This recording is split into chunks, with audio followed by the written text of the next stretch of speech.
Hi welcome to my channel. నేను మీ నాని.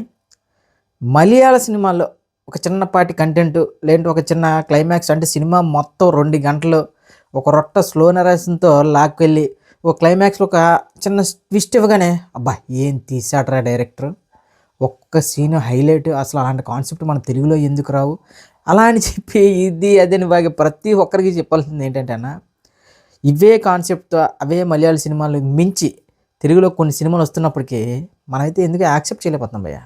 అది మరి తెలుగు వాళ్ళని మీద తెలుగు వాళ్ళకు ఉన్న కసో లేదంటే పగవో తెలియదు కానీ మలయాళం సినిమాలో చెప్తున్నా కదా, సినిమా మొత్తం బోరింగ్గా ఉండి ఒక ఇంటర్వెల్ బ్లాక్ క్లైమాక్స్ ఒక సోసాగా ఉన్నా సరే వా ఏం థాట్రా వాళ్ళది అంటాం.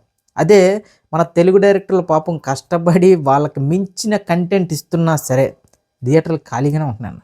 ఇప్పుడు ప్రజెంట్ థియేటర్లో ఉన్న హనీ కానీ శ్రీ మన చిదంబరం గారు కానీ సినిమాలు అసలు నిజంగా చెప్పాలంటే ఇవే సినిమాలు మలయాళంలో బ్లాక్ బస్టర్ అంట. ఇలాంటి సినిమాలు ఎవడు తీయలేదంట. మలయాళంలో సూపర్ హిట్ అయిన సినిమాలు తెలుగులో డబ్బు అవుతున్నాయంట అనగానే మనం గొడ్లు చింపేసుకుంటాయండి. ఇది ఎంత దారుణం అంటే మన తెలుగు సినిమా స్థాయి మాత్రం ఎక్కడికో వెళ్ళిపోవాలనుకుంటాం, కానీ మన తెలుగు సినిమాల్ని మనమే సపోర్ట్ చేయట్లేదు.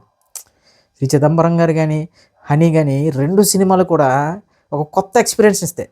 ఎస్, చిన్న చిన్న లోటుపాట్లు ఉన్నాయి సినిమాల విధంగా, కానీ హనీ సినిమాలు ఇచ్చే థ్రిల్లింగ్ ఎలిమెంట్స్ కానీ అవన్నీ కూడా నిజంగా చెప్పాలంటే అన్న మనకి ఆయన ఎలా యాక్ట్ చేశాడంటే నవీన్ చంద్ర స్క్రీన్ తినేసాడు.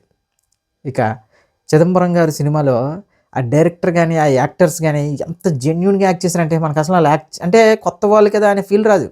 చాలా న్యాచురల్గా ఉంటుంది సినిమా అంతా. కానీ కలెక్షన్ల పరంగా పాపం సినిమా అసలు ఎక్కడ ఆడుతుందో కూడా ఎవరికి తెలియదు. చెప్తున్నా కదన్నా, మన సినిమాలకి ముఖ్యంగా మన తెలుగు వాళ్ళకి ఒక దరిద్రం ఏంటంటే మనం మనది కాకుండా పక్కోడిది అంటే బాగా ఇష్టపడతాం. ఎందుకంటే అన్న ఇంత ఆవేదనతో చెప్తున్నాను, ఒక తెలుగు సినిమా లవర్గా ఇది ముందు నుంచి ఉన్నదే. మొన్న ఒక సినిమా రిలీజ్ అయిందన్న, ఎవరు మన అతను నవీన్, మలయాళ యాక్టర్ నవీన్ది. అదేంటంటే ఎప్పుడో రిలీజ్ అయిన ఎందుకంటే ప్రేమంటే సినిమాని ఇప్పుడు మళ్ళీ వాళ్ళు ఆ టైప్లో సేమ్ స్టోరీ. అది ఒక గోస్ట్ని లవ్ చేస్తే ఎలా ఉంటుంది ఆ టైప్ ఆఫ్ స్టోరీయే, సేమ్ స్టోరీ. అది మాత్రం ఆహా ఓహో అంటున్నారు. అదే చెప్తున్నా కదా, మన తెలుగు వాళ్ళు కూడా ఈసారి నుంచి ఏం చేయాలంటే మలయాళం పేర్లు పెట్టుకొని మలయాళం కాస్ట్ని పెట్టుకొని మలయాళం డైరెక్టర్లో యాక్ట్ చేస్తూ తెలుగు వాళ్ళు కూడా సినిమాలు తీస్తే మాత్రం మన వాళ్ళు చప్పట్లు కూడా వేస్తారు, మామూలే కాదు. ఇక మంజుమల్ బాయ్స్ సినిమా ఒకటి బెస్ట్ ఎగ్జాంపుల్. ఆ సినిమా కమిటీ కుర్రల సినిమా చూడండి. నాకైతే కమిటీ కుర్రలు అనే సినిమా పిచ్చగా నచ్చింది. మంజుమల్ బాయ్స్ సినిమా కూడా బాగానే ఉంటుంది, కానీ అదేదో పెద్ద అద్భుతమైన సినిమా అంటే మాత్రం నాకెందుకు ఎక్కదు పోయా.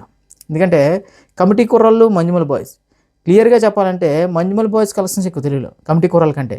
కమిటీ కుర్రాళ్ళు అనే సినిమా ఏ మాత్రం తీసిపోద్ది మంజుమల్ బాయ్స్కి. ఇంకా క్లియర్గా చెప్పాలంటే మంజుమల్ బాయ్స్ కంటే ఎక్కువ ఎంటర్టైన్మెంట్ ఉంటుంది, ఎక్కువ ఎమోషన్ ఉంటుంది. కానీ మనం చెప్తున్నా కదా, మనకి మలయాళం తమిళ్ ఇంకా వేరే లాంగ్వేజ్లు అంటే మొత్తం నాకేస్తాం, మన సినిమాలు అంటే మాత్రం వదిలేస్తాం. పాపం చూడండి, శ్రీ చిదంబరం గారి సినిమాని ఆ డైరెక్టర్ చిన్న కుర్రోడు ఎంత బాగా తీశారంటే, ఎంత ఎక్స్పీరియన్స్ ఉన్నట్టు తీశారంటే సినిమా చూడండి భయ్య ఒకసారి. అంటే ఇంకా క్లియర్గా చెప్పాలంటే మనం ఖర్చు పెట్టే డబ్బులు కానీ ఇవన్నీ పక్కన పెడితే ఖచ్చితంగా శ్రీ చిదంబరం గారు కానీ హనీ సినిమాలు కానీ ఒక మంచి ఎక్స్పీరియన్స్ని అయితే ఇస్తాయి. ఇప్పుడు ప్రజెంట్ ఈరోజు విశ్వక్సేన్ గారిది ఫంకీ సినిమా టీజర్ రిలీజ్ అయిందన్న. ఆ సినిమా ట్రైలర్ చూసిన తర్వాత ఖచ్చితంగా ఈ సినిమాతో మళ్ళీ విశ్వక్సేన్ బ్యాక్ అనిపిస్తుంది. ఎందుకంటే ట్రైలర్ మొత్తం అవుట్ అండ్ అవుట్ ఎక్కడా ఆకుండా ట్రైలర్ ఇంకా స్టార్టింగ్ నుంచి ఎండింగ్ వరకు డైరెక్టర్ అనుదీప్ గారి స్టైల్లో అలా పంచులు పడుతూనే ఉన్నాయి. అసలు విశ్వక్సేన్ గారు ఎలాంటి హీరో అవుతారు అనుకున్నాను తెలుసాను నేను మొదట్లో. ఆయన మొదటి సినిమాలు నెక్స్ట్ ఫలక్నామా దాస్ కానీ హిట్ 3 కానీ హిట్ సిరీస్లో హిట్ సినిమా కానీ అవన్నీ చూసిన తర్వాత ఇంకా నాకైతే విజయ్ దేవరకొండ గారికి పోటీగా ఉంటాడు ఈ యాక్టర్ అనే రేంజ్లో ఉంటుంది. ఆయన చేసిన ఇంటెన్సిటీ యాక్టింగ్ కానీ ఆయన అగ్రెసివ్గా చేసే యాక్టింగ్ కానీ నేనైతే ఇంకా నాకు తెలిసి ఇంటర్ బాబు స్క్రీన్ మీద ఎన్టీఆర్ని చూస్తున్నట్టు అనే ఫీల్ తెచ్చేసాడు. సో అలాంటి యాక్టర్ తీసిన కొన్ని సినిమాలు కానీ ఇంకా క్లియర్గా చెప్పాలంటే సినిమాల కంటే ఈ స్టేజ్ల మీద హడావిడ్లు ఎవరికి పడితే వాడికి రిప్లైలు ఇవ్వడాలు, ఇంకా క్లియర్గా చెప్పాలంటే ఎవరికి స్పందించాలో ఎవరికి స్పందించకూడదో అలాంటి ఒక చిన్నపాటి మెంటాలిటీతో క్రేజ్ని చాలా వరకు చెడగొట్టేసుకున్నాడు భయ్య విశ్వక్సేన్. సో అలాంటి విశ్వక్సేన్ గారి నుంచి వచ్చిన ఈ ఫంకీ టీజర్ మాత్రం చాలా బాగుంది. ఇంకా ఈ సినిమాని కూడా నెగిటివ్ చేసేద్దాం, ఇంకా విశ్వక్సేన్ గారిని తొక్కేద్దాం అనుకున్న ఏదైతే బ్యాచ్ ఉంటుందో అలాంటి బ్యాచ్ దండం రా బాబు. ఎందుకంటే ఒక మంచి యాక్టర్ని మన యాక్టర్గానే చూడాలి. ఇంకా క్లియర్గా చెప్పాలంటే వాళ్ళకున్న గుద్దబొలకి వాళ్ళకి తినేస్తుందేమో విశ్వక్సేన్ గారు కానీ విజయ్ దేవరకొండ గారు కానీ వాళ్ళు మాట్లాడే విధానం అది ఇది కొన్ని అంటే ఒక పాజిటివ్ కంటెంట్‌ని కూడా ఇంకా ఇందులో ఏం బొక్కలు ఉన్నాయి అని ఎతికి ఇంకా తొక్కేస్తున్నారేమో. నాకైతే ఒకానొక స్టేజ్‌లో విశ్వక్సేన్ గారు, విజయ్ దేవరకొండ గారు ఇద్దరు ఖచ్చితంగా తెలుగు సినిమా ఇండస్ట్రీలో ఒక పెద్ద స్టార్స్ అవుతారనిపించింది. కానీ అలాంటి వాళ్ళు వాళ్ళ నోటి దురదతో ఇంకా క్లియర్‌గా చెప్పాలంటే ఎవడికి పడితే వాడికి సమాధానాలు ఇస్తూ, అన్నా మనం ఒక ప్రయత్నం చేసేటప్పుడు కొన్ని వందల మంది ఏవో వాగుతూ ఉంటారు. కానీ ప్రతి ఒక్కడికి సమాధానం చెప్పుకుంటూ వెళ్తే మనం చేరుకోవాల్సిన గమ్యం చాలా దూరం అయిపోద్ది. అలాంటి మెచ్యూరిటీ లెవెల్స్ లేకుండా ఈ స్టేజ్‌ల మీద మైక్‌లు ఇలా పెట్టుకోవడాలు, అడ్డ పెట్టుకోవడాలు, ఆడేంటి, ఈడేంటి బూతులు మాట్లాడి ఇవేవి కరెక్ట్ కాదు. చెప్తున్నా కదా! ఇంకా విశ్వక్సేన్ గారు ఇంకా అలానే ఉంటారు అనుకుంటే మాత్రం ఈరోజు 'ఫంకీ' ఆ టీజర్ ఆడే ఫంక్షన్ ఏదైతే చూసానో ఆయన ఎంత జోవియల్‌గా మారిపోయాడంటే చాలా గట్టిగా బుద్ధొచ్చిందేమో అనే ఫీలింగ్ వచ్చింది. అంటే చెప్తున్నా కదన్నా! మనకి సక్సెస్ వచ్చినప్పుడు మనం చాలా జాగ్రత్తగా ఉండాలని పెద్దలు చెప్తుంటారు.